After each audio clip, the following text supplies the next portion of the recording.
Já estamos de volta com a Revista da Cidade e agora na companhia do Dr. Eduardo Leite. Bom dia mais uma vez. Bom dia. Tudo bem? Eu estou ótimo. Vamos falar hoje sobre os protestos, né? A gente está percebendo aí que eles estão tomando proporções cada vez maiores. A gente sabe da importância que esse tipo de movimentação popular tem, inclusive para a mudança do rumo da história do Brasil, muitas vezes. Só que a gente está percebendo também, assistindo em quase todos os dias, na verdade na semana passada, dos 5 dias de segunda a sexta, foram 4 dias de protesto com relação a esse movimento que as pessoas estão acompanhando, que é o Passe Livre. A gente viu que a polícia na quinta-feira endureceu e muito contra os manifestantes. Então, para falar sobre isso e sobre as consequências desses atos, o doutor Eduardo está aqui para fazer essa reflexão. Você acredita que isso realmente é um direito de todo cidadão e que nós devemos protestar, independente do assunto e do que está sendo feito, do cenário nacional? É um direito do cidadão e a gente não deve abrir mão? Olha, Regiane, aliás, o direito de ir e vir e de se manifestar, ter a sua expressão manifestada nesses atos, é um direito constitucional, está assegurado no seu artigo 5º da Constituição. Então, você não pode impedir que as pessoas se manifestem. Se as pessoas efetivamente não satisfeitas, vão para as ruas e, de fato, exijam os seus direitos. Eu acho que esse é o primeiro ponto. Você colocou em relação à questão dos 20 centavos. Será que esses 20 centavos realmente foi... Eu diria que esses 20 centavos no aumento da condução foi a gota d'água que transbordou. Mas nós estamos vivendo todos os dias situações bastante difíceis, né? Os governos não têm correspondido da forma em que efetivamente deveria corresponder.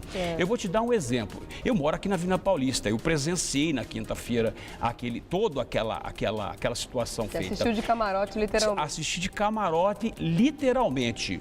E o que acontece? Se efetivamente a polícia agisse da forma que agiu contra os manifestantes, contra a bandidagem, São Paulo seria a cidade mais segura do mundo. É mesmo? Você não tem ideia. Eles estavam muito organizados. Olha, eu nunca vi uma manifestação, uma covardia praticada da forma em que foi feita pela Polícia Militar, infelizmente. Eu entendo a tal da história dos direitos humanos. Se fazem isso contra o bandido, os direitos humanos caem em cima. Contra o manifestante, você ouviu falar alguma coisa? E aí... Do abuso da polícia? Não, a polícia, obviamente, ela foi censurada. Tanto é verdade que hoje mesmo o secretário de Segurança Pública já disse que não vai usar o gás, não vai usar a bala de borracha, que diz que não mata, que não é letal, mas é letal. Nossa, é letal, é lógico. Mata, você pode ter... nós vimos aí, nós tivemos algumas pessoas que foram efetivamente atingidas e vão perder visão, enfim, então tem todo esse desdobramento. A Polícia Militar realmente demonstrou efetivamente que ela não está preparada, né, para poder conter essas manifestações. E eu digo, a contenção de manifestação não é simplesmente utilizar o cacetete, utilizar o gás, utilizar o armamento pesado, que era um armamento pesado, calibre 12, mas com balas de borracha. Mas, de qualquer forma, eu acho que são atos de covardia.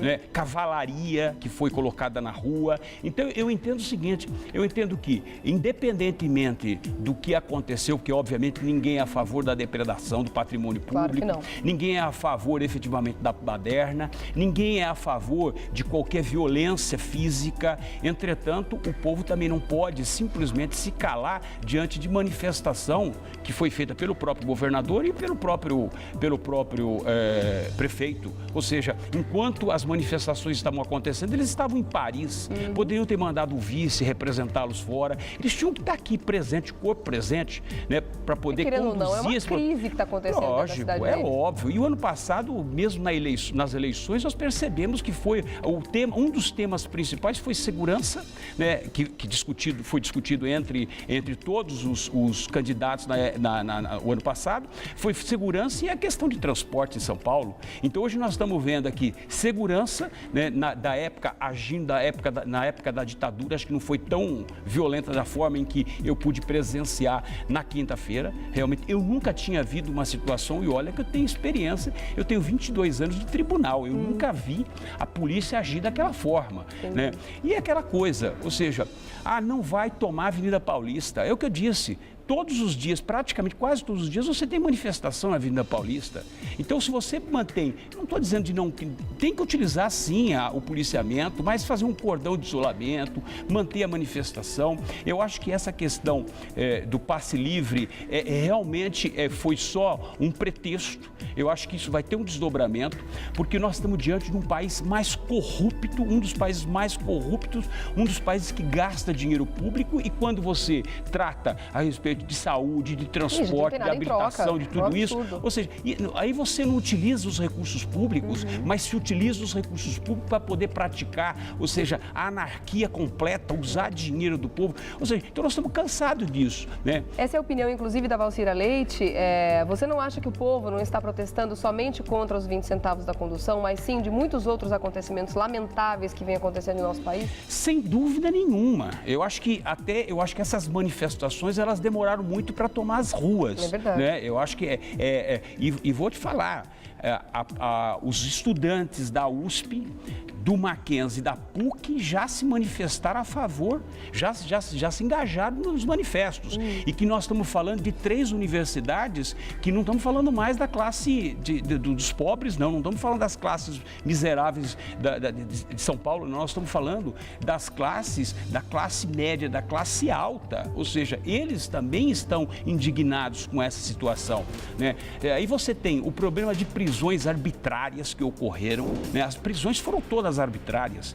A polícia não podia ter agido da forma que agiu. Nós vimos levaram mais de 200 pessoas para a delegacia. Nós vimos cena através da reportagem, aonde um casal, por exemplo, saía de um restaurante aqui na Avenida Paulista e foi literalmente violentado, ou seja, foi espancado pela polícia militar, entendeu? Ou seja, então eles nem estavam no protesto. Os fotógrafos, jornalistas, não pouparam absolutamente ninguém. E aí você pode até questionar, mas teve depredação. Se nós formos analisar o que aconteceu na quinta-feira, quem deu início foi a Polícia Militar. A partir do momento em que você tem um coronel negociando e ao mesmo tempo sai de cena e imediatamente o choque vai e começa a jogar gás e disparar disparos contra os manifestantes, é óbvio que você, na verdade, está desencadeando ali uma luta campal, ou seja, é óbvio, né? E, aliás, não é só a Constituição que contempla a questão da liberdade de manifestação, mas o próprio Código Penal também fala em legítima defesa recíproca, ou seja, se eu sou agredido e o outro também, você não sabe de quem vem, ou seja, você também pode manifestar, vai se defender diante daquela agressão. Então, o que acontece? Se a gente for aplicar a lei no pé da letra, é óbvio que tanto os manifestantes e como a polícia, óbvio que teve os seus exageros, mas eu acho que a polícia dessa vez errou e demonstrou efetivamente que ela não está preparada para poder conter, para poder acompanhar essas manifestações. E isso vai gerar o quê? Vai gerar mais manifestações. Nós vamos gerar mais violência, é óbvio. Hoje quando a violência ela é instalada, todo mundo perde, né? Assim como podem ter policiais, eu não sei se saíram alguns números também de policiais que podem ter sido atingidos durante as manifestações e ficado feridos. A gente tem informação nesse sentido? Temos na anterior, na semana passada, no começo da semana, na terça-feira, nós tivemos um policial que ficou ferido ali, que fazia segurança do Tribunal de Justiça. Que para você ver como ele está despreparado, ele estava sozinho dando proteção. Olha como é que ela estava despreparada, porque aquele policial não tinha que estar ali sozinho para poder conter, porque não vai conter absolutamente nada. Por isso que a gente diz sempre, né? Quando tem violência, realmente, todo mundo perde. Não só quem está fazendo o manifesto, mas também os policiais, porque é claro que eles não, imagino, né, que eles não gostariam de estar envolvidos numa situação dessa. Bom, vou deixar aqui uma